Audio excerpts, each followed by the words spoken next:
We are at the final lesson of the potential alternatives to the resurrection that can explain all of the accepted facts. As we wrap up this lesson, get excited that you are presenting your students with the information that challenges them to use their intellect and common sense to accept the miraculous resurrection of Jesus.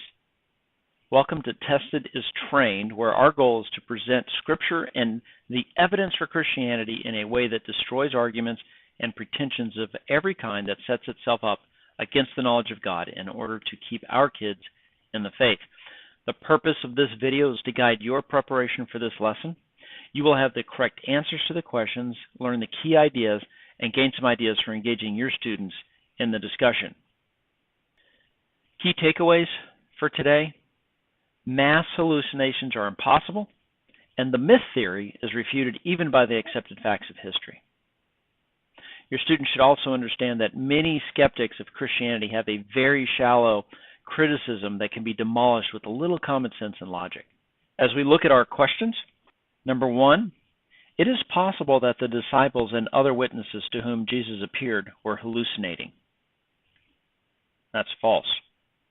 Number two, if everyone did hallucinate the appearances of Jesus, the Jewish leaders would be helpless to stop the spread of Christianity. Of course, that's false. Number three, it is possible that Jesus was a great teacher and his legend grew into the myth that we read as the Bible today. False. And four, scriptures were written very near the times that the events happened, and there was no time to develop a myth. That is true. As far as possible exercises and examples to use during class, this lesson doesn't really lend itself to a role play, so take some time to come up with some exercises that illustrate the main points. You may set the stage by describing a scene. What would happen next? A chef is frantically running through the kitchen towards the swinging door with a large bowl full of tomato soup. On the other side of the door, a waiter with a full tray of food is approaching the same door. Come up with your own scenario. Have the kids write down a few bullet points of what they imagine happens next to each person and what they're carrying. Each student will come up with something different. The point is that hallucinations come from some working within our own brains in the same way our imagination works within us.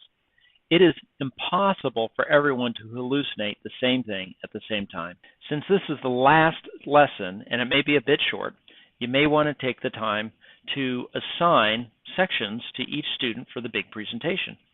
The presentation would be held sometime within the next few weeks so that they can practice and so you can make sure everyone has plenty of notice. As you're engaging with the students and planning for this class, come up with your own ways to illustrate. Remember to use current events or relate things that are happening in your community or in the lives of your kids to make the lessons real. Ask a bunch of questions. The next session is a recap of the entire Resurrection of Jesus series. This is a critical component of the testing methodology. You will be reinforcing what I consider the most important knowledge of our faith next to the reliability of Scripture. The resurrection of Jesus is the central point of our Christian faith. If Jesus did not raise from the dead and ascend to heaven, our preaching is useless and so is our faith, as Paul says.